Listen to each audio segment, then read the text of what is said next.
अघोर विद्या को समझना आसान नहीं है, क्योंकि ये केवल तंत्र मंत्र या रहस्यमय शक्तियों के बारे में नहीं है।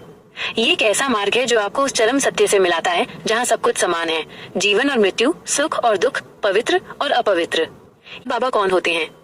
नागा बाबा सिर्फ साधुओं का एक समूह नहीं है, बल्कि वे हिंदू धर्म की एक बहुत ही प्राचीन और रहस्यमय परंपरा के हिस्से हैं।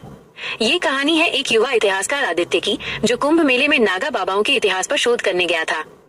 आदित्य ने सुना था कि नागा बाबा युद्ध कला में निपुण होते हैं और उनका जीवन बहुत ही कठोर होता है। उसने एक बूढ़े नागा बाबा से मुलाकात की, जिनके शरीर पर सिर्फ राख लगी थी और हाथों में एक त्रिशूल था। आदित्य ने उनसे पूछा, बाबा आप कौन हैं और आपकी परंपरा की शुरुआत कैसे हुई? बाबा ने एक गहरी सांस ली और बोले, हम सिर्फ बाबा नहीं है बेटा, हम तो उस परंपरा के रक्षक हैं जो हजारों साल पहले भगवान शिव ने शुरू की थी। हमारे 3 मुख्य गुण हैं। 1, शिव के अनुयायी और सन्यासी। नागा बाबा भगवान शिव के कट्टर उपासक होते हैं। वे अपने शरीर पर सिर्फ राख लगाते हैं, जो शिव के भस्म का प्रतीक है। वे पूरी तरह से सांसारिक जीवन का त्याग कर देते हैं। वे न तो घर में रहते हैं और न ही किसी परिवार से जुड़े होते हैं। उनका एकमात्र उद्देश्य मोक्ष प्राप्त करना होता है। 2, शस्त्रधारी साधु। नागा बाबाओं को अक्सर कुंभ मेले में जुलूस में देखा जाता है। वे नग्न रहते हैं और अपने साथ तलवार, त्रिशूल या डंडे जैसे हथियार रखते हैं। ये उनकी पहचान का एक महत्वपूर्ण हिस्सा है। बाबा ने आदित्य को बताया, हम अपनी परंपरा और धर्म की रक्षा के लिए युद्ध करते आए हैं। हमारी स्थापना ही धर्म की रक्षा के लिए हुई थी। हम कोई साधारण साधु नहीं, बल्कि शस्त्रधारी सन्यासी हैं। कठोर तपस्या और साधना। एक नागा बाबा बनना बहुत कठिन होता है। इसके लिए उन्हें सालों तक घोर तपस्या करनी पड़ती है। ये साधना बहुत ही कठोर होती है, जिसमें वे ठंड, गर्मी और बारिश की परवाह किए बिना ध्यान करते हैं। उनकी तपस्या की शुरुआत महाकुंभ में शाही स्नान से होती है, जिसके बाद वे अपना जीवन पूर्ण रूप से त्याग देते हैं। इस प्रक्रिया में वे अपना पिंडदान करते हैं, जिसका मतलब है कि वे अपने परिवार के लिए मर जाते हैं और फिर एक नए जीवन की शुरुआत करते हैं। आदित्य को अब समझ आया कि नागा बाबा सिर्फ एक साधारण साधु नहीं, बल्कि एक आध्यात्मिक योद्धा हैं। उनकी तपस्या, कठोरता और धर्म के प्रति उनकी निष्ठा ही उन्हें समाज में एक विशेष स्थान देती है। वे उस प्राचीन परंपरा के जीवित प्रमाण हैं, जिसने हजारों सालों से अपनी पहचान बनाए रखी है। अघोरी कहाँ पाए जाते हैं? अघोरियों को ढूंढना आसान नहीं है, क्योंकि वे समाज की भीड़ से दूर एकांत में रहना पसंद करते हैं। ये कहानी है एक खोजी पत्रकार रोहन की, जिसे अघोरियों पर एक रिपोर्ट बनानी थी। रोहन ने बहुत खोज की, लेकिन उन्हें कोई भी अघोरी नहीं मिला। उसे लगा कि वे सिर्फ कहानियों में ही हैं। एक दिन एक स्थानीय गाइड ने उसे बताया कि अघोरी खुले में नहीं रहते, बल्कि उन जगहों पर रहते हैं जहाँ जीवन और मृत्यु का मिलन होता है। गाइड ने रोहन को 3 मुख्य स्थानों के बारे में बताया जहाँ अघोरी अक्सर पाए जाते हैं। श्मशान घाट। अघोरियों का सबसे प्रिय निवास श्मशान घाट होते हैं, विशेषकर काशी, वाराणसी के मणिकर्णिका घाट और हरिश्चंद्र घाट। ये वो जगहें हैं जहाँ दिन रात चिताएं जलती हैं। अघोरी यहाँ इसलिए रहते हैं क्योंकि वे मानते हैं कि ये भगवान शिव और माता काली का निवास स्थान है। यहाँ की ऊर्जा उन्हें अपनी साधना में मदद करती है और वे जीवन के सबसे बड़े सत्य, मृत्यु को स्वीकार करना सीखते हैं। हिमालय की गुफाएं। कई अघोरी हिमालय की बर्फीली गुफाओं में भी रहते हैं। ये गुफाएं उन्हें दुनिया के शोर से दूर अपनी गहन तपस्या के लिए शांत वातावरण देती हैं। उत्तराखंड के गुप्तकाशी और केदारनाथ जैसे क्षेत्रों में कुछ अघोरी अपनी साधना करते हुए देखे गए हैं। यहाँ वे प्रकृति की शक्तियों के साथ एकाकार होकर अपनी साधना को चरम तक ले जाते हैं। प्राचीन शक्तिपीठ। अघोरी भारत के उन शक्तिपीठों के पास भी पाए जाते हैं जहाँ माता काली और माँ दुर्गा की पूजा होती है। असम का कामाख्या मंदिर इसका एक प्रमुख उदाहरण है। इन स्थानों पर तांत्रिक साधना का महत्व बहुत ज्यादा है और अघोरी यहाँ आकर अपनी गुप्त साधनाओं को पूरा करते हैं। इन जगहों पर अघोरी आमतौर पर सिर्फ अपनी साधना के समय ही प्रकट होते हैं। रोहन को अब समझ आया कि अघोरियों को सड़कों पर नहीं, बल्कि उन स्थानों पर खोजना पड़ता है जहाँ अध्यात्म की सबसे गहरी और रहस्यमयी धाराएं बहती हैं। वे समाज से अलग रहते हैं ताकि अपने जीवन का एकमात्र उद्देश्य मोक्ष पूरा कर सकें। ये कहानी एक युवा साधक प्रबोध की है, जो काशी में गंगा के किनारे रहता था। प्रबोध ने बहुत सी धार्मिक किताबें पढ़ी थी, लेकिन उसका मन बेचैन था। वो जानना चाहता था कि अघोर विद्या का असली सार क्या है। एक दिन वो एक पुराने अघोरी से मिला, जिनका नाम था तारानाथ बाबा। तारानाथ बाबा गंगा के तट पर एक छोटी सी कुटिया में रहते थे और कभी किसी से बात नहीं करते थे। प्रबोध ने उनसे अघोर विद्या के बारे में पूछा। बाबा ने उसकी ओर देखा और मुस्कुराते हुए कहा, बेटा, अघोर विद्या किताबों में नहीं, जीवन के अनुभवों में छिपी है। ये कोई कला नहीं, बल्कि स्वयं को जानने की एक यात्रा है। बाबा ने उसे 3 प्रमुख बातें बताई जो अघोर विद्या का आधार हैं। 1, भय से मुक्ति। अघोर विद्या का पहला पाठ भय को खत्म करना है। अघोरी श्मशान में रहते हैं क्योंकि मृत्यु जीवन का सबसे बड़ा सच है। वे मुर्दे के साथ साधना करते हैं, नरमुंड में खाते हैं और इंसानी राख लगाते हैं। ये सब वे इसलिए करते हैं ताकि मृत्यु का भय उनके मन से हमेशा के लिए निकल जाए। जब तक तुम्हें डर लगेगा, तब तक तुम अपनी पूरी क्षमता का उपयोग नहीं कर पाओगे। अघोर विद्या सिखाती है कि जब तुम मृत्यु को स्वीकार कर लेते हो, तो तुम जीवन को और भी अधिक गहराई से जी पाते हो। भेदभाव का त्याग। अघोरियों के लिए इस दुनिया में कोई भेद नहीं है, कोई अच्छा नहीं, कोई बुरा नहीं, कोई पवित्र नहीं, कोई अपवित्र नहीं। वे मानव मल और गंगा जल को एक समान मानते हैं। वे न तो किसी से घृणा करते हैं और न ही किसी से ईर्ष्या। यही कारण है कि वे समाज के नियमों से परे रहकर अपनी साधना करते हैं। यह विद्या सिखाती है कि जब तुम भेदभाव छोड़ देते हो तो तुम्हारा मन शांत हो जाता है और तुम हर प्राणी में उसी ईश्वर को देख पाते हो जो तुम्हारे भीतर है। कुंडलिनी शक्ति का जागरण। घोर विद्या का सबसे गूढ़ और शक्तिशाली हिस्सा है कुंडलिनी शक्ति को जगाना। ये शक्ति हर इंसान की रीढ़ की हड्डी के नीचे सुषुप्त अवस्था में होती है। अघोरी तंत्र मंत्र और कठोर योग साधना से इसे जगाते हैं। जब ये शक्ति जागृत होती है तो व्यक्ति को अलौकिक शक्तियाँ प्राप्त होती हैं। कहा जाता है कि इस अवस्था में एक अघोरी प्रकृति की शक्तियों को नियंत्रित कर सकता है, भविष्य देख सकता है और यहाँ तक कि अपने शरीर को भी छोड़ सकता है। लेकिन बाबा ने प्रबोध से कहा कि ये शक्ति केवल मोक्ष के लिए है, न कि किसी दिखावे या अहंकार के लिए। अंत में तारानाथ बाबा ने प्रबोध को बताया कि अघोर विद्या का अंतिम लक्ष्य मोक्ष प्राप्त करना है। ये सिर्फ शक्ति प्राप्त करने का रास्ता नहीं, बल्कि स्वयं को जानने और सभी बंधनों से मुक्त होने का मार्ग है। प्रबोध को अब समझ आ गया था कि अघोर विद्या किताबों से नहीं, बल्कि एक अघोरी के जीवन से ही सीखी जा सकती है। अघोरी की मृत्यु कैसे होती है? इस सवाल का जवाब सिर्फ शारीरिक मृत्यु से जुड़ा नहीं है, बल्कि ये एक अघोरी के जीवन का सबसे महत्वपूर्ण हिस्सा है, मोक्ष। ये कहानी एक बूढ़े अघोरी अघोरेश्वर की है जो काशी के गुप्त स्थान पर अपनी अंतिम साधना कर रहे थे। उन्होंने अपनी पूरी जिंदगी श्मशान में बिताई थी और उन्हें अपने अंत का आभास हो गया था। उनके साथ उनका सबसे प्रिय शिष्य कालिदास रहता था। कालिदास हमेशा सोचता था कि उसके गुरु की मृत्यु एक साधारण इंसान की तरह होगी, लेकिन वो नहीं जानता था कि एक अघोरी के लिए मृत्यु एक उत्सव की तरह होती है। एक शाम जब गंगा का पानी शांत था, अघोरेश्वर ने कालिदास को अपने पास बुलाया और कहा, बेटा, मेरा समय आ गया है, लेकिन तुम मेरे अंतिम संस्कार की तैयारी मत करना। कालिदास हैरान रह गया। उसने पूछा, तो फिर मैं क्या करूं गुरुदेव? अघोरेश्वर ने एक गहरी सांस ली और बोले, अघोरी कभी मरते नहीं। उनका शरीर सिर्फ एक वस्त्र है जिसे वे त्याग देते हैं। जब एक अघोरी अपनी साधना पूरी कर लेता है तो वो अपने शरीर से मोह माया का अंतिम बंधन भी तोड़ देता है। ये कोई मृत्यु नहीं, बल्कि आत्मा का परमात्मा में विलय है।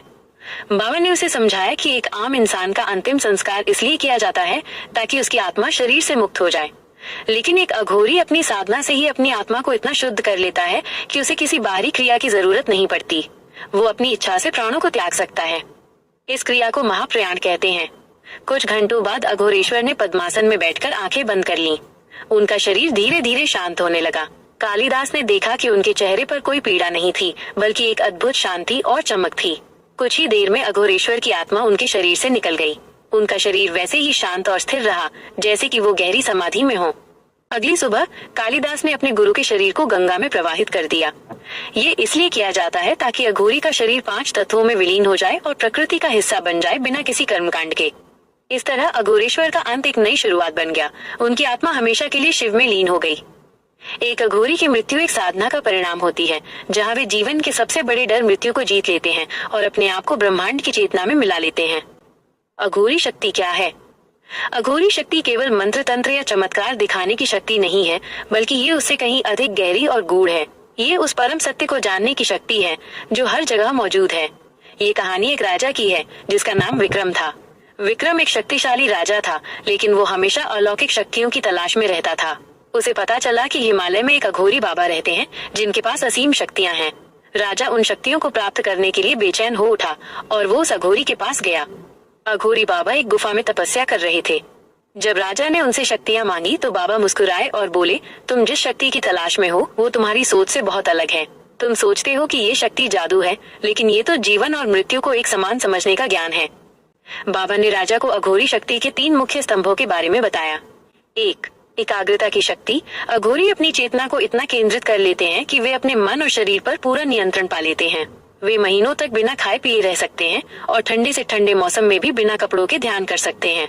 ये कोई साधारण शक्ति नहीं, बल्कि मन को वश में करने की परम शक्ति है। ऊर्जा का रूपांतरण। अघोरी सबसे नकारात्मक ऊर्जाओं को भी सकारात्मक में बदल देते हैं। वे श्मशान की ऊर्जा का उपयोग अपनी साधना के लिए करते हैं। वे मृत्यु और विनाश की शक्ति को मोक्ष और जीवन में बदल देते हैं। यही कारण है कि वे समाज के नियमों से परे होकर भी अपनी साधना में सफल होते हैं। ब्रह्मांडीय चेतना का अनुभव। अघोरी शक्ति का सबसे बड़ा प्रमाण ब्रह्मांडीय चेतना से जुड़ना है। ये वो अवस्था है जहाँ एक अघोरी को हर जीव में, हर पत्थर में और हर कण में शिव दिखाई देते हैं। वे इस दुनिया के सभी बंधनों से ऊपर उठ जाते हैं। उनके लिए न तो कोई अच्छा है और न कोई बुरा। इसी अवस्था में उन्हें भविष्य का ज्ञान हो जाता है और वे असंभव को भी संभव बना सकते हैं। राजा ने ये सब सुनकर महसूस किया कि वो जिस शक्ति को खोज रहा था वो कोई जादू नहीं बल्कि आत्मा की शुद्धि थी।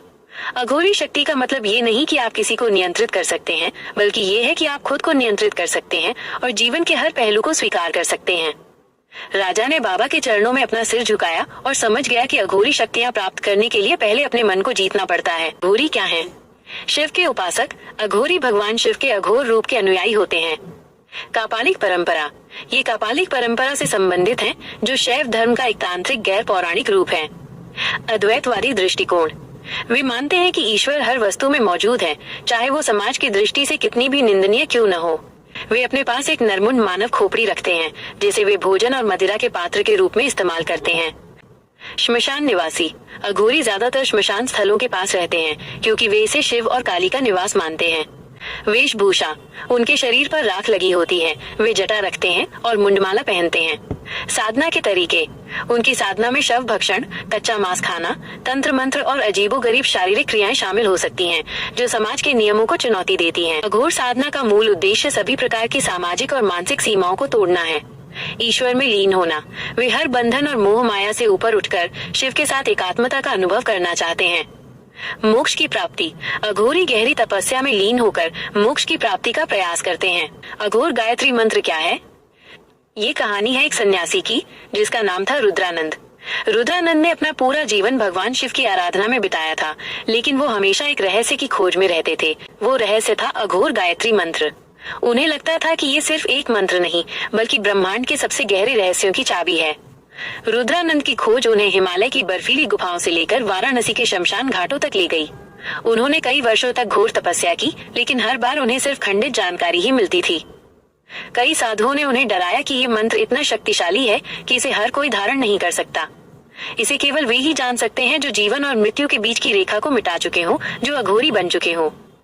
एक रात वाराणसी के मणिकर्णिका घाट पर, जहाँ चिताएं दिन रात जलती रहती हैं, रुद्रानंद ने एक बूढ़े अघोरी बाबा को देखा। उनका शरीर राख से ढका हुआ था और उनकी आंखें अंगारों की तरह चमक रही थीं। रुद्रानंद ने उनके सामने अपना सिर झुकाया और कहा, हे बाबा, मैं वर्षों से अघोर गायत्री मंत्र की तलाश में हूँ। क्या आप मुझे इस मंत्र का रहस्य बता सकते हैं? बाबा ने एक गहरी सांस ली और बोले, ये सिर्फ शब्दों का खेल नहीं है वत्स, ये तो उस शक्ति का आह्वान है जो जन्म और मृत्यु के चक्र से परे है। ये मंत्र तुम्हें सिर्फ ज्ञान नहीं देगा बल्कि तुम्हें उस डर से भी मुक्त कर देगा जो तुम्हें इंसान बनाए रखता है। बाबा ने समझाया कि इस मंत्र के उच्चारण के साथ साथ इसका सही अर्थ भी जानना जरूरी है। ये सिर्फ एक मंत्र नहीं बल्कि 3 शक्तियों का संगम है जो अघोरी परंपरा में शिव की परम शक्ति का प्रतीक है। ये जीवन और मृत्यु के बीच की दूरी को मिटाने का संकेत है। अघोर घोरी ये भगवान शिव के उस अघोर रूप को समर्पित है जो शांति और विध्वंस, जीवन और मृत्यु दोनों का प्रतीक है। वे तांत्रिक बीज मंत्र हैं जो असीम ऊर्जा और शक्ति को जगाते हैं। इनका उच्चारण करते ही ब्रह्मांड की सभी बाधाएं दूर हो जाती हैं। बाबा ने आगे कहा, ये मंत्र अघोरियों को भय, मोह और अहंकार से मुक्त करता है। इसके नियमित जाप से अघोरी अपनी चेतना को इतना शुद्ध कर लेते हैं कि वे शिव के साथ एकाकार हो जाते हैं। ये मंत्र उन्हें न केवल आध्यात्मिक शक्ति देता है बल्कि उन्हें उस चरम सत्य का भी दर्शन कराता है जहाँ सब कुछ समान है, जीवन और मृत्यु, अच्छा और बुरा, सुंदर और बदसूरत। रुद्रानंद ने बाबा के चरणों में सिर झुकाया। उन्हें अब समझ आया कि अघोर गायत्री मंत्र सिर्फ एक मंत्र नहीं बल्कि अघोरी जीवन शैली का सार है। ये उन्हें उस डर से मुक्त होने का रास्ता दिखाता है जो हमें अपनी सीमाओं में बांध कर रखता है और उन्हें उस परम सत्य से जोड़ता है जो हर कण में मौजूद है। इस तरह रुद्रानंद ने न केवल मंत्र पाया बल्कि उस गहरे ज्ञान को भी समझा जिसने उनकी पूरी सोच को बदल दिया। 7. नागा साधु का अंतिम संस्कार कैसे होता है? नागा साधुओं का अंतिम संस्कार बाकी लोगों से बिल्कुल अलग होता है क्योंकि वे अपने जीवन काल में ही अपने सांसारिक शरीर का त्याग कर चुके होते हैं। ये कहानी एक युवा सन्यासी विवेक की है जो नागा परंपरा में शामिल होने से पहले इस रहस्य को जानना चाहता था। विवेक ने अपने गुरु से पूछा, गुरुदेव, मैंने सुना है कि नागा साधुओं को जलाया नहीं जाता, उनकी मृत्यु के बाद उनके शरीर का क्या होता है? गुरु ने मुस्कुराते हुए कहा, बेटा, नागा साधु अपने जीते जी ही अपना अंतिम संस्कार कर लेते हैं। जब कोई व्यक्ति नागा बनता है तो वो सबसे पहले अपना पिंडदान करता है। इसका मतलब है कि वो अपने और अपने परिवार के लिए मर जाता है। उसके बाद उसका कोई सांसारिक संबंध नहीं रह जाता। उसके लिए वो शरीर केवल एक वस्त्र है जिसे वो किसी भी समय त्याग सकता है। उन्होंने समझाया कि जब किसी नागा साधु की मृत्यु होती है तो उनके शरीर को जलाया नहीं जाता बल्कि उसे जल समाधि या भू समाधि दी जाती है। जल समाधि, जल में विसर्जन। अगर कोई नागा साधु किसी नदी के किनारे या समुद्र के पास प्राण त्यागता है तो उसके शरीर को बैठाकर पद्मासन की मुद्रा में गंगा जैसी पवित्र नदी में प्रवाहित कर दिया जाता है। यह इसलिए किया जाता है ताकि उसका शरीर 5 तत्वों में विलीन हो जाए और प्रकृति में मिल जाए। भू समाधि, जमीन में दफनाना। अगर नागा साधु किसी पर्वत या जंगल में प्राण त्यागते हैं तो उनके शरीर को बैठाकर ध्यान की मुद्रा में जमीन में दफना दिया जाता है। इस समाधि के ऊपर एक छोटा सा शिवलिंग या कोई अन्य धार्मिक प्रतीक स्थापित किया जाता है। ये जगह उनके साधना स्थल के रूप में जानी जाती है। गुरु ने विवेक से कहा, एक आम इंसान के लिए मृत्यु एक दुखद घटना होती है, लेकिन नागा साधुओं के लिए यह एक उत्सव है। वे जानते हैं कि उनका शरीर तो बस एक साधन था और अब उनकी आत्मा शिव में लीन हो चुकी है। विवेक को अब समझ आया कि नागा साधुओं का अंतिम संस्कार कोई कर्मकांड नहीं बल्कि मोक्ष प्राप्त कर चुकी आत्मा का सम्मान है। यह इस बात का प्रतीक है कि वे जीवन मृत्यु के चक्र से मुक्त हो चुके हैं। नागा साधु का अंतिम संस्कार कैसे होता है? नागा साधुओं का अंतिम संस्कार बाकी लोगों से बिल्कुल अलग होता है, क्योंकि वे अपने जीवन काल में ही अपने सांसारिक शरीर का त्याग कर चुके होते हैं। ये कहानी एक युवा सन्यासी विवेक की है, जो नागा परंपरा में शामिल होने से पहले इस रहस्य को जानना चाहता था। विवेक ने अपने गुरु से पूछा, गुरुदेव, मैंने सुना है कि नागा साधुओं को जलाया नहीं जाता। उनकी मृत्यु के बाद उनके शरीर का क्या होता है? गुरु ने मुस्कुराते हुए कहा, बेटा, नागा साधु अपने जीते जी ही अपना अंतिम संस्कार कर लेते हैं। जब कोई व्यक्ति नागा बनता है तो वो सबसे पहले अपना पिंडदान करता है। इसका मतलब है कि वो अपने और अपने परिवार के लिए मर जाता है। उसके बाद उसका कोई सांसारिक संबंध नहीं रह जाता। उसके लिए वो शरीर केवल एक वस्त्र है जिसे वो किसी भी समय त्याग सकता है। उन्होंने समझाया कि जब किसी नागा साधु की मृत्यु होती है तो उनके शरीर को जलाया नहीं जाता, बल्कि उसे जल समाधि या भू समाधि दी जाती है। जल समाधि, जल में विसर्जन। अगर कोई नागा साधु किसी नदी के किनारे या समुद्र के पास प्राण त्यागता है तो उसके शरीर को बैठाकर पद्मासन की मुद्रा में गंगा जैसी पवित्र नदी में प्रवाहित कर दिया जाता है। यह इसलिए किया जाता है ताकि उसका शरीर 5 तत्वों में विलीन हो जाए और प्रकृति में मिल जाए। भू समाधि, जमीन में दफनाना। अगर नागा साधु किसी पर्वत या जंगल में प्राण त्यागते हैं तो उनके शरीर को बैठाकर ध्यान की मुद्रा में जमीन में दफना दिया जाता है। इस समाधि के ऊपर एक छोटा सा शिवलिंग या कोई अन्य धार्मिक प्रतीक स्थापित किया जाता है। ये जगह उनके साधना स्थल के रूप में जानी जाती है। गुरु ने विवेक से कहा, एक आम इंसान के लिए मृत्यु एक दुखद घटना होती है, लेकिन नागा साधुओं के लिए यह एक उत्सव है। वे जानते हैं कि उनका शरीर तो बस एक साधन था और अब उनकी आत्मा शिव में लीन हो चुकी है। विवेक को अब समझ आया कि नागा साधुओं का अंतिम संस्कार कोई कर्मकांड नहीं बल्कि मोक्ष प्राप्त कर चुकी आत्मा का सम्मान है। यह इस बात का प्रतीक है कि वे जीवन मृत्यु के चक्र से मुक्त हो चुके हैं। अघोरी चंचल नाथ कौन है? अघोरी चंचल नाथ एक महान संत और योगी थे, जिनकी कहानी उनकी असाधारण आध्यात्मिक यात्रा और शक्ति का प्रमाण है। ये कहानी एक युवा योगी आस्था की है, जिसने अपने गुरु से अघोरी चंचल नाथ के बारे में सुना और उनकी जीवनी जानने के लिए बेचैन हो उठी। आस्था के गुरु ने बताया, चंचल नाथ सिर्फ एक नाम नहीं बल्कि एक परंपरा है, एक साधारण जीवन से असाधारण यात्रा। अघोरी चंचल नाथ का जन्म एक साधारण परिवार में हुआ था। बचपन से ही उनका मन सांसारिक मोहमाया से विरक्त था। वे हमेशा से ही सत्य की खोज में रहते थे। उनकी यही खोज उन्हें हिमालय और फिर काशी ले गई, जहाँ उनकी मुलाकात एक महान अघोरी गुरु से हुई। गुरु ने उनके भीतर की अलौकिक क्षमता को पहचान लिया और उन्हें अघोर परंपरा में दीक्षित किया। कठोर साधना और अलौकिक शक्तियाँ। चंचल नाथ ने अपने गुरु के मार्गदर्शन में घोर तपस्या की। उन्होंने कई वर्षों तक श्मशान घाटों में और हिमालय की बर्फीली गुफाओं में साधना की। उनकी साधना इतनी तीव्र थी कि उन्हें कई अलौकिक शक्तियाँ प्राप्त हुईं। कहा जाता है कि वे अपनी इच्छा से किसी भी स्थान पर प्रकट हो सकते थे और वे प्रकृति के तत्वों को भी नियंत्रित कर सकते थे। उनकी सबसे बड़ी शक्ति ये थी कि वे लोगों के मन की पीड़ा को समझकर उसे दूर कर सकते थे। चंचल नाथ ने अपनी शक्तियों का उपयोग कभी भी अपने व्यक्तिगत लाभ के लिए नहीं किया। उन्होंने अपनी विद्या और शक्ति का उपयोग हमेशा मानव कल्याण के लिए किया। उन्होंने कई बीमार और दुखी लोगों को ठीक किया और उन्हें सही रास्ता दिखाया। उन्होंने कई अघोर आश्रमों की स्थापना की और अघोर परंपरा को सही ढंग से लोगों तक पहुंचाने का काम किया। उनका मानना था कि अघोर विद्या का सही उपयोग दूसरों की सेवा करना है, न कि उन्हें डराना। मोक्ष और विरासत। चंचल नाथ ने अपने जीवन के अंतिम समय में भी यही संदेश दिया कि मोक्ष प्राप्त करने का एकमात्र मार्ग निस्वार्थ सेवा है। उनकी मृत्यु के बाद भी उनकी विरासत आज भी जीवित है। उनके बनाए गए आश्रम और उनके अनुयायी आज भी उनकी शिक्षाओं का पालन करते हैं। वे एक ऐसे अघोरी थे जिन्होंने समाज के नियमों को तोड़ा, लेकिन उनका उद्देश्य हमेशा मानव जाति की भलाई था। आस्था को अब समझ आया कि अघोरी चंचल नाथ सिर्फ एक योगी नहीं बल्कि प्रेम, करुणा और त्याग की प्रतिमूर्ति थे। उन्होंने अपनी जीवन यात्रा से ये साबित किया कि सच्ची शक्ति बाहरी दिखावे में नहीं बल्कि मन की पवित्रता और दूसरों की मदद करने में होती है। उसने सुना था कि 8वें चिरंजीवी अघोरी आज भी जीवित हैं और वे ही इस परंपरा के असली रक्षक हैं। प्रबल उन्हें खोजने निकल पड़ा। उसकी ये खोज उसे हिमालय की सबसे ऊंची चोटियों तक ले गई। वहाँ उसकी मुलाकात एक बूढ़े और बहुत ही ज्ञानी अघोरी बाबा से हुई। प्रबल ने बाबा से पूछा, गुरुदेव, मैंने सुना है कि 8वें चिरंजीवी अघोरी आज भी जीवित हैं। क्या आप मुझे उनके बारे में बता सकते हैं? बाबा मुस्कुराए और बोले, तुम जिस चिरंजीवी को खोज रहे हो वो कोई व्यक्ति नहीं बल्कि एक विचार है। अघोर परंपरा में चिरंजीवी का मतलब है अघोरेश्वर या शिव का वो रूप जो कभी नहीं मरता।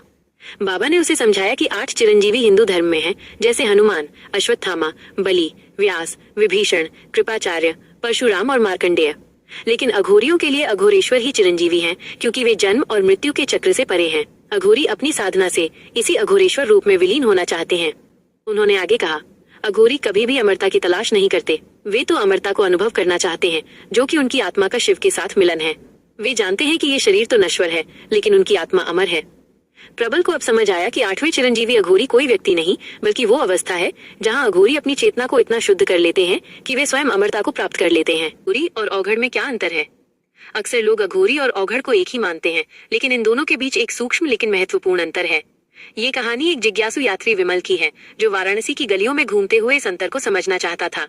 विमल की मुलाकात एक बूढ़े साधु से हुई, जो दिखने में तो अघोरी की तरह नहीं थे, लेकिन उनका ज्ञान बहुत गहरा था। विमल ने उनसे पूछा, बाबा, क्या अघोरी और औघड़ एक ही होते हैं? साधु ने मुस्कुराते हुए कहा, नहीं बेटा, ये दोनों एक ही रास्ते के दो अलग अलग चरण हैं। इसे ऐसे समझो, अघोरी वो साधक है जो अपनी साधना की चरम अवस्था में होता है। वो अपने मन से भय, घृणा और समाज के सभी बंधनों को पूरी तरह से मिटा चुका होता है। कठोर साधना। अघोरी अपनी साधना में बहुत ही कठोर नियमों का पालन करते हैं। वे शमशान में रहते हैं, नरमुंड का उपयोग करते हैं और अक्सर उन चीजों का सेवन करते हैं जिन्हें समाज में अशुभ माना जाता है, जैसे कि कच्चा मांस या मदिरा। ये सब वे इसलिए करते हैं ताकि वे द्वैत, अच्छाई बुराई के विचार से पूरी तरह मुक्त हो सके। पूर्ण समर्पण। अघोरी का एकमात्र लक्ष्य शिव के अघोर रूप में विलीन होना होता है। वे अपनी पहचान और अहंकार को पूरी तरह से छोड़ देते हैं। औघड़ वो साधक है जो अभी अघोरी बनने की प्रक्रिया में है। ये शब्द औघड़ से बना है, जिसका अर्थ है बिगड़ा हुआ या जो नियमों का पालन न करे। प्रारंभिक अवस्था। औघड़ को अघोरी बनने की पहली सीढ़ी माना जाता है।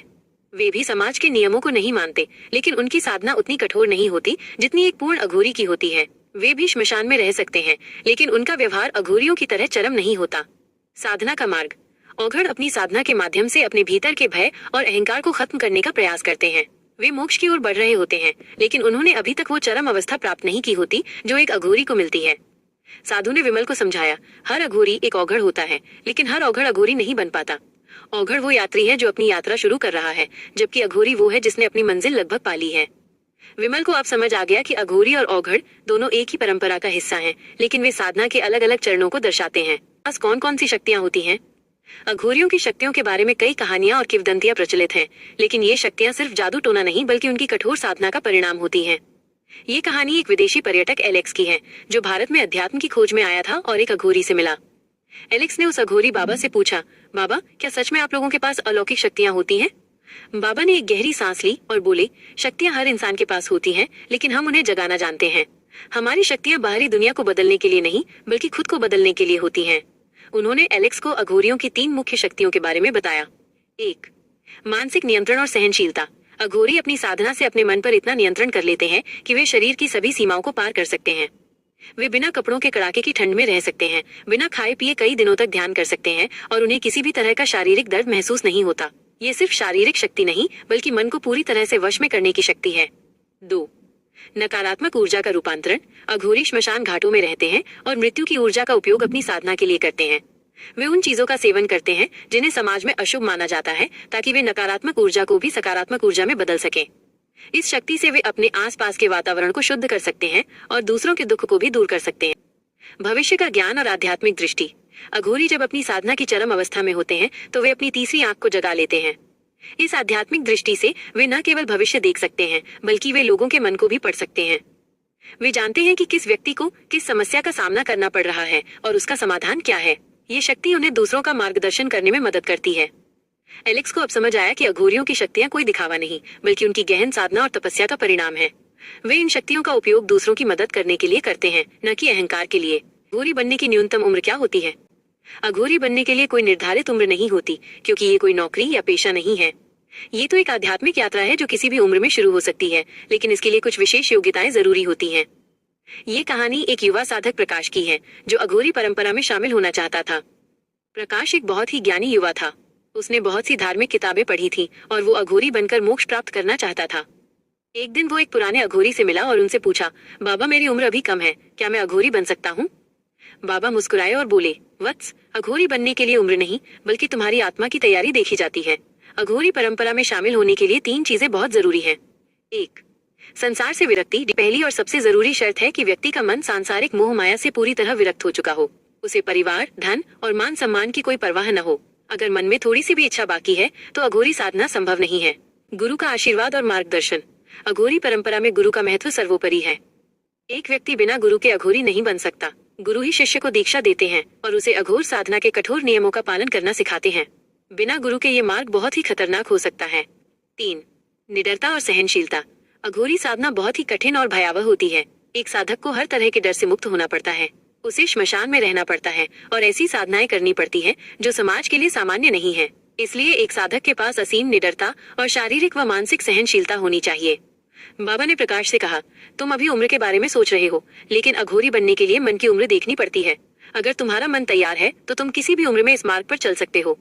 प्रकाश को अब समझ आया कि अघोरी बनना उम्र का खेल नहीं बल्कि मन की एक गहरी अवस्था है। कौन अघोरी बन सकता है? अघोरी बनना हर किसी के बस की बात नहीं है। ये एक ऐसा मार्ग है जो आपको समाज से, परिवार से और स्वयं से भी दूर ले जाता है। ये कहानी एक ऐसे व्यक्ति रंजन की है जो भौतिक जीवन में बहुत सफल था, लेकिन उसे महसूस हो रहा था कि कुछ कमी है। उसने सब कुछ छोड़कर अघोरी बनने का फैसला किया। रंजन अपनी यात्रा में एक अघोरी गुरु से मिला और उसने अपनी इच्छा व्यक्त की। गुरु ने उसे बताया कि अघोरी बनने के लिए 3 मुख्य गुण होने चाहिए। 1. भय का त्याग। सबसे महत्वपूर्ण योग्यता ये है कि व्यक्ति को किसी भी तरह का डर ना हो। एक अघोरी को श्मशान घाटों पर रहना पड़ता है, जहाँ मृत्यु और विनाश का माहौल होता है। अगर मन में थोड़ी सी भी डर की भावना हो तो इस मार्ग पर आगे बढ़ना असंभव है। भेदभाव रहित विचार। अघोरी परंपरा में किसी भी तरह का भेदभाव नहीं होता। अघोरी के लिए सोना और मिट्टी, गंगाजल और मदिरा, जीवन और मृत्यु सब समान होते हैं। यदि किसी के मन में जाति, धर्म, रंग या सामाजिक स्थिति को लेकर कोई भी भेद है तो वो अघोरी नहीं बन सकता। उसे सभी प्रकार के द्वैत से मुक्त होना पड़ता है। अघोर काली कौन है? अघोर काली को सिर्फ एक देवी नहीं बल्कि अघोर परंपरा की सबसे शक्तिशाली और सर्वोच्च शक्ति माना जाता है। ये कहानी एक युवा साधक सौरभ की है जो माँ काली का भक्त था, लेकिन वो अघोर परंपरा में उनके रूप को समझना चाहता था। सौरभ की मुलाकात एक अघोरी बाबा से हुई जिनके हाथों में माँ काली का एक छोटा सा चित्र था। सौरभ ने उनसे पूछा, बाबा, माँ काली तो प्रेम और शक्ति की देवी है, फिर उन्हें अघोर परंपरा में क्यों पूजा जाता है? बाबा ने समझाया, माँ काली का वो रूप जिसे दुनिया जानती है वो उनकी एक अवस्था है, लेकिन अघोरी जिस रूप की पूजा करते हैं वो है अघोर काली। ये उनका सबसे उग्र, सबसे शक्तिशाली और सबसे रहस्यमयी रूप है। अघोर काली के 3 मुख्य पहलू हैं। 1. विनाश और सृष्टि की शक्ति। अघोरियों का मानना है कि माँ काली ही इस सृष्टि का आरंभ और अंत है। वह मृत्यु, विनाश और समय की देवी है। अघोरी इसी कारण उनकी पूजा करते हैं ताकि वे जीवन और मृत्यु के चक्र को समझ सकें। अघोर काली की पूजा उन्हें इस सत्य से मिलाती है कि जीवन तभी संभव है जब विनाश हो। भय से मुक्ति की देवी। अघोर काली का उग्र रूप ही भक्तों को भय से मुक्त करता है। अघोरी उनकी पूजा इसलिए करते हैं ताकि वे अपनी आत्मा से हर तरह के डर को निकाल सके। जब आप मृत्यु की देवी के सामने बिना किसी डर के खड़े होते हैं तो आप जीवन के हर डर से मुक्त हो जाते हैं। परम मोक्ष की प्रदाता। अघोरियों का अंतिम लक्ष्य मोक्ष प्राप्त करना है। वे मानते हैं कि अघोर काली ही वह शक्ति है जो उन्हें इस संसार के सभी बंधनों से मुक्ति दिला सकती है।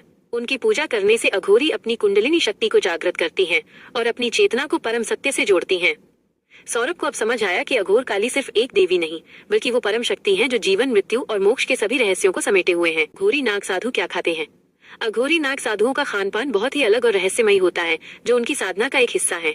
ये कहानी एक पत्रकार मीरा की है जो एक नागा साधु के जीवन पर एक डॉक्यूमेंट्री बना रही थी। मीरा ने एक बूढ़े नागा साधु से पूछा, बाबा, आप लोग क्या खाते हैं? बाबा ने मुस्कुराते हुए कहा, हमारा भोजन सिर्फ शरीर को चलाने के लिए नहीं होता बल्कि हमारी साधना को भी बढ़ाता है। नागा साधुओं के खान पान की कुछ प्रमुख बातें। 1. शाकाहारी और प्राकृतिक भोजन। ज्यादातर नागा साधु पूरी तरह से शाकाहारी होते हैं। वे जंगलों में कंदमूल, फल और सब्जियां खाते हैं। उनका भोजन बहुत ही सादा और प्राकृतिक होता है। भिक्षाटन। नागा साधु कभी भी भोजन बनाते नहीं हैं बल्कि वे भिक्षा मांगकर खाते हैं। वे एक घर से सिर्फ एक रोटी या थोड़ा सा भोजन मांगते हैं।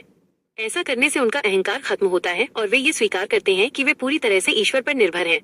अघोरी नाग साधु का विशेष भोजन। कुछ अघोरी नाग साधु विशेष प्रकार का भोजन करते हैं। वे श्मशान में रहकर वहाँ की ऊर्जा का सेवन करते हैं, बल्कि अपनी साधना को बढ़ाने के लिए होता है। वे ऐसा इसलिए करते हैं ताकि वे जीवन और मृत्यु के बीच के भेद को मिटा सके।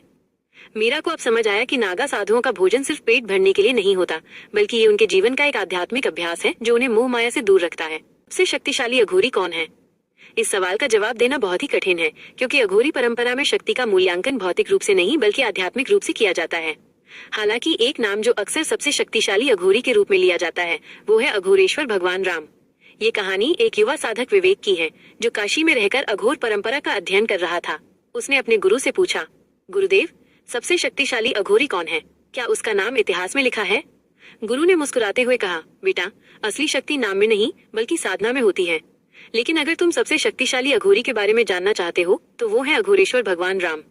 उन्होंने विवेक को समझाया कि अघोरेश्वर भगवान राम कोई पौराणिक व्यक्ति नहीं थे, बल्कि वे इस सदी के सबसे महान अघोरी थे। उनकी शक्ति का कारण था उनका अद्भुत ज्ञान और उनकी निस्वार्थ साधना। अध्यात्म और विज्ञान का संगम। अघोरेश्वर भगवान राम ने अघोर परंपरा को एक नया रूप दिया। उन्होंने न केवल तंत्र मंत्र का ज्ञान दिया, बल्कि उन्होंने विज्ञान और अध्यात्म को भी एक साथ जोड़ा। वे मानते थे कि सच्चा ज्ञान वही है जो जीवन के हर पहलू को समझता है। मानव कल्याण के लिए कार्य। उन्होंने अपनी शक्तियों का उपयोग कभी भी दिखावे के लिए नहीं किया। उन्होंने कई आश्रमों और चिकित्सालयों की स्थापना की जहां गरीबों और बीमारों का इलाज होता था। उनका मानना था कि अघोरी की सच्ची शक्ति दूसरों की सेवा करने में होती है। अहंकार का त्याग। अघोरेश्वर भगवान राम ने अहंकार को पूरी तरह से त्याग दिया था। वे हर किसी से प्रेम और करुणा के साथ मिलते थे। उनकी यही निस्वार्थ भावना उन्हें सबसे शक्तिशाली बनाती थी। विवेक को अब समझ आया कि सबसे शक्तिशाली अघोरी वो नहीं है जो जादू टोना करता है, बल्कि वो है जो अपने ज्ञान और शक्ति का उपयोग मानव कल्याण के लिए करता है। असली अघोरी की क्या पहचान है? असली अघोरी को उसकी वेशभूषा या बाहरी दिखावे से नहीं, बल्कि उसकी आंतरिक स्थिति से पहचाना जाता है। ये कहानी एक विदेशी शोधकर्ता सारा की है, जो अघोरियों पर एक किताब लिख रही थी। सारा ने कई अघोरियों से मुलाकात की, लेकिन उसे समझ नहीं आ रहा था कि असली और दिखावे वाले अघोरी में क्या फर्क है। एक दिन एक बूढ़े साधु ने उसे समझाया, निडरता और शांति। असली अघोरी के चेहरे पर कोई डर नहीं होता। उनकी आंखें शांत और स्थिर होती हैं, जैसे एक गहरी झील। वे किसी भी परिस्थिति में शांत रहते हैं, चाहे वो कितनी भी भयानक क्यों न हो। अहंकार का अभाव। असली अघोरी के मन में कोई अहंकार नहीं होता। वे कभी भी अपनी शक्तियों का प्रदर्शन नहीं करते और न ही किसी से सम्मान की अपेक्षा करते हैं। उनके लिए हर कोई समान है। निस्वार्थ भाव। असली अघोरी सिर्फ मोक्ष के लिए साधना करते हैं, न कि किसी शक्ति या लाभ के लिए। उनका एकमात्र उद्देश्य शिव से एकाकार होना होता है। सारा को अब समझ आया कि असली अघोरी वो है जो अपने बाहरी रूप से नहीं, बल्कि अपने आंतरिक गुणों से पहचाना जाता है। अघोरी जादू टोना करते हैं। ये कहानी एक युवा फिल्म निर्माता आकाश की है, जो अघोरियों पर एक हॉरर फिल्म बनाना चाहता था। उसे लगता था कि अघोरी सिर्फ जादू टोना, वशीकरण और लोगों को डराने का काम करते हैं। इस विषय पर शोध करने के लिए वो काशी के एक अघोरी बाबा के पास पहुंचा। आकाश ने बाबा से पूछा, बाबा, क्या आप लोग जादू टोना करते हैं? बाबा ने हंसते हुए कहा, बेटा, जादू टोना सिर्फ उन लोगों के लिए है जो कमजोर हैं। हम तो स्वयं को इतना शक्तिशाली बना लेते हैं कि हमें किसी बाहरी शक्ति की जरूरत नहीं पड़ती। उन्होंने आकाश को समझाया कि अघोरी तंत्र विद्या का उपयोग करते हैं, लेकिन उसका उद्देश्य जादू टोना या किसी को नुकसान पहुंचाना नहीं होता। उनकी साधना का मुख्य उद्देश्य स्वयं को और ब्रह्मांड को समझना है। सकारात्मक तंत्र। अघोरी तंत्र का उपयोग अपनी कुंडलिनी शक्ति को जगाने के लिए करते हैं। यह एक ऐसी प्रक्रिया है जिससे वे अपने मन और शरीर पर पूरा नियंत्रण पा लेते हैं। वे इस शक्ति का उपयोग दूसरों के दुखों को दूर करने और बीमारों का इलाज करने के लिए करते हैं। नकारात्मक ऊर्जा का रूपांतरण। अघोरी श्मशान की नकारात्मक ऊर्जा को भी सकारात्मक ऊर्जा में बदल देते हैं। वे जानते हैं कि हर चीज में ऊर्जा होती है, चाहे वो कितनी भी नकारात्मक क्यों न हो। वे इसी ऊर्जा का उपयोग अपनी साधना को बढ़ाने के लिए करते हैं। बाबा ने आकाश से कहा, हमारा असली जादू लोगों के भय को दूर करना और उन्हें मोक्ष का रास्ता दिखाना है। ये कोई बाहरी जादू नहीं, बल्कि एक आंतरिक परिवर्तन है। आकाश को अब समझ आया कि अघोरी सिर्फ अंधविश्वास का हिस्सा नहीं है, बल्कि वे एक गहरी आध्यात्मिक परंपरा के अनुयायी हैं, जिनकी शक्तियां सिर्फ दिखावा नहीं, बल्कि उनकी कठोर तपस्या का परिणाम। अघोरी साधना की शुरुआत कैसे होती है? अघोरी साधना की शुरुआत किसी मंदिर या आश्रम से नहीं, बल्कि एक गहरी मानसिक और आध्यात्मिक प्रक्रिया से होती है। ये कहानी एक युवा साधक सुशील की है, जिसने अघोरी बनने का फैसला किया था। सुशील एक अघोरी गुरु के पास गया और उसने उनसे अघोरी बनने की प्रक्रिया के बारे में पूछा। गुरु ने समझाया कि ये कोई साधारण दीक्षा नहीं है, बल्कि एक ऐसा रास्ता है जो आपको पूरी तरह से बदल देता है। साधना की शुरुआत 3 मुख्य चरणों से होती है। स्वयं का त्याग। सबसे पहले साधक को अपने पुराने जीवन का पूरी तरह से त्याग करना पड़ता है। इसमें अपने परिवार, दोस्तों और समाज से सभी संबंधों को तोड़ना शामिल है। साधक को अपने नाम, पहचान और अहंकार को भी छोड़ना पड़ता है। यह एक प्रतीकात्मक मृत्यु है, जिसके बाद एक नया जीवन शुरू होता है। गुरु की खोज और दीक्षा। परंपरा में गुरु का महत्व सर्वोपरि है। एक साधक को अपने लिए एक योग्य गुरु की तलाश करनी पड़ती है। गुरु की उसे अघोर साधना के गूढ़ रहस्यों को सिखाते हैं और उसे सही रास्ता दिखाते हैं। बिना गुरु के इस मार्ग पर चलना बहुत ही खतरनाक हो सकता है। श्मशान में जीवन। Life in the cremation ground. दीक्षा के बाद साधक को अपनी साधना का अभ्यास करने के लिए श्मशान घाट में रहना पड़ता है। ये एक बहुत ही कठिन परीक्षा है। श्मशान में रहकर साधक मृत्यु के भय से मुक्त होता है। वो नरमुंड का उपयोग करता है और अपने शरीर पर राख लगाता है, ताकि उसे ये एहसास हो कि ये शरीर नश्वर है। गुरु ने सुशील से कहा, ये साधना सिर्फ मंत्र जपने के बारे में नहीं है, बल्कि स्वयं को पूरी तरह से मिटाने के बारे में है। जब तुम अपने मैं को मिटा दोगे, तब तुम अघोरी बन पाओगे। सुशील को अब समझ आया कि अघोरी साधना की शुरुआत किसी किताब से नहीं, बल्कि मन की एक गहरी अवस्था से होती है। गुरु कौन होते हैं? अघोर परंपरा में गुरु का स्थान सबसे ऊपर होता है और ये माना जाता है कि उनके पहले गुरु स्वयं भगवान शिव थे। ये कहानी एक युवा साधक मयंक की है, जिसने एक अघोरी से पूछा कि उनका पहला गुरु कौन था। मयंक एक अघोरी बाबा के पास गया, जो एक गुफा में बैठे थे। उसने उनसे पूछा, बाबा मैंने सुना है कि आप लोग बिना गुरु के साधना नहीं करते, लेकिन आपका पहला गुरु कौन था जिसने ये परंपरा शुरू की? बाबा ने एक गहरी सांस ली और बोले, हमारे पहले गुरु स्वयं भगवान शिव हैं, जिन्हें अघोरेश्वर भी कहा जाता है। गुरु परंपरा के 3 मुख्य स्तंभ। 1. भगवान शिव, आदि गुरु। अघोरी मानते हैं कि अघोर परंपरा की शुरुआत स्वयं भगवान शिव ने की थी। उन्होंने अपनी पहली शिक्षा भगवान दत्तात्रेय को दी थी, जो एक महान योगी और अघोरी परंपरा के आदि गुरु माने जाते हैं। अघोरियों के लिए हर गुरु में शिव का वास होता है। 2. गुरु शिष्य परंपरा। अघोरी परंपरा गुरु शिष्य के संबंध पर आधारित है। एक साधक को अपनी साधना की शुरुआत करने से पहले एक योग्य गुरु की तलाश करनी पड़ती है। गुरु ही शिष्य को दीक्षा देते हैं और उसे अघोर साधना के कठोर नियमों का पालन करना सिखाते हैं। 3. ज्ञान का हस्तांतरण। अघोरी परंपरा में ज्ञान किताबों से नहीं, बल्कि गुरु से शिष्य को सीधे दिया जाता है।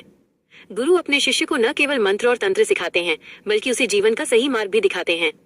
मयंक को अब समझ आया कि अघोरी परंपरा सिर्फ साधना के बारे में नहीं, बल्कि गुरु के प्रति पूर्ण समर्पण के बारे में। अघोरी मांसाहारी होते हैं। अघोरियों के बारे में एक आम धारणा है कि वे मांसाहारी होते हैं। ये बात कुछ हद तक सच हो सकती है, लेकिन इसके पीछे की वजह सिर्फ स्वाद या पेट भरना नहीं है, बल्कि उनकी साधना का एक गहरा उद्देश्य है। ये कहानी एक युवा साधक प्रदीप की है, जिसने एक अघोरी से पूछा कि क्या वे मांसाहारी होते हैं। प्रदीप ने एक अघोरी से पूछा, बाबा क्या ये सच है कि आप लोग मांस खाते हैं? बोले, ये सिर्फ शरीर की भूख नहीं, बल्कि मन की भूख मिटाने के लिए है। हम कुछ भी खा सकते हैं, क्योंकि हमारे लिए कोई चीज पवित्र या अपवित्र नहीं है। अघोरी मांसाहार के पीछे की वजहें। का त्याग। अघोरियों का सबसे महत्वपूर्ण सिद्धांत ये है कि वे सभी प्रकार के भेदभाव से मुक्त होते हैं। वे मानते हैं कि हर चीज में ईश्वर का वास है, चाहे वो एक इंसान हो या एक जानवर। मांसाहार करना उनके लिए एक अभ्यास है, जिससे वे अपने मन से अच्छा और बुरा के विचार को मिटा देते हैं। 2. नकारात्मक ऊर्जा का रूपांतरण। अघोरी मानते हैं कि मांस में नकारात्मक ऊर्जा होती है। वे इस ऊर्जा का सेवन करके उसे सकारात्मक में बदल देते हैं। ये उनकी साधना का एक हिस्सा है, जहाँ वे सबसे नकारात्मक चीज को भी सबसे सकारात्मक में बदल देते हैं। मृत्यु के बाद भी साधना। ये कहानी एक अघोरी गुरु अघोरानंद और उनके सबसे प्रिय शिष्य दयानाथ की है। दयानाथ ने अपने गुरु के साथ कई वर्षों तक साधना की थी, लेकिन वो हमेशा सोचता था कि मृत्यु के बाद क्या होता है। एक दिन अघोरानंद ने अपनी अंतिम सांस ली और दयानाथ ने देखा कि उनके शरीर में कोई बदलाव नहीं आया। उनके चेहरे पर वही शांति थी जो साधना करते समय होती थी। दयानाथ को अपने गुरु के अंतिम शब्द याद आए, मृत्यु सिर्फ शरीर को छोड़ना है, साधना को नहीं। गुरु के निर्देशानुसार दयानाथ ने उनके शरीर को उल्टा करके एक विशेष समाधि में दफना दिया। ऐसा करते समय उसने देखा कि गुरु के चेहरे पर एक हल्की मुस्कान थी। ऐसा माना जाता है कि जो अघोरी अपनी साधना की चरम अवस्था में पहुंच जाते हैं, वे अपनी मृत्यु के बाद भी अपने शरीर का उपयोग अपनी साधना को जारी रखने के लिए करते हैं, ताकि उनकी आत्मा पूरी तरह से शिव में विलीन हो सके। 31. मानव खोपड़ी का रहस्य। ये कहानी एक युवा साधक प्रकाश की है, जो अघोरी बनने की दीक्षा ले रहा था। उसके गुरु ने उसे एक नरमुंड दिया और कहा, ये सिर्फ एक खोपड़ी नहीं, बल्कि एक आत्मा का प्रतीक है। प्रकाश ने देखा कि उस खोपड़ी में कुछ लिखा था। गुरु ने समझाया कि ये खोपड़ी एक ऐसे अघोरी की थी, जिसने अपनी मृत्यु से पहले इसे अपने गुरु को भेंट किया था। ऐसा इसलिए किया जाता था ताकि उनकी आत्मा को शांति मिले और वे गुरु की साधना में हमेशा के लिए शामिल हो सके। प्रकाश को अब समझ आया कि नरमुंड का उपयोग सिर्फ एक अनुष्ठान नहीं, बल्कि एक गहरा संबंध है, जहाँ एक शिष्य अपनी मृत्यु के बाद भी अपने गुरु के साथ रहता है। गुरु का शरीर बदलना। यह कहानी एक बहुत ही शक्तिशाली अघोरी गुरु भैरवानंद की है, जिन्होंने जीवन भर बहुत ही कठिन साधना की थी। जब उनकी मृत्यु का समय आया तो उन्होंने अपने शिष्यों से कहा कि वे उनकी मृत्यु का शोक न मनाएं, क्योंकि वे जल्दी वापस आएंगे। कुछ ही दिनों बाद एक नया साधु उनके आश्रम में आया। उसने सबको भैरवानंद की तरह ही उपदेश दिया और उसकी आवाज भी उनके जैसी ही थी। शिष्यों को अब समझ आया कि उनके गुरु ने अपनी मृत्यु के बाद किसी और के शरीर में प्रवेश कर लिया था। ये शक्ति केवल उन अघोरियों को मिलती है जो अपनी साधना को चरम तक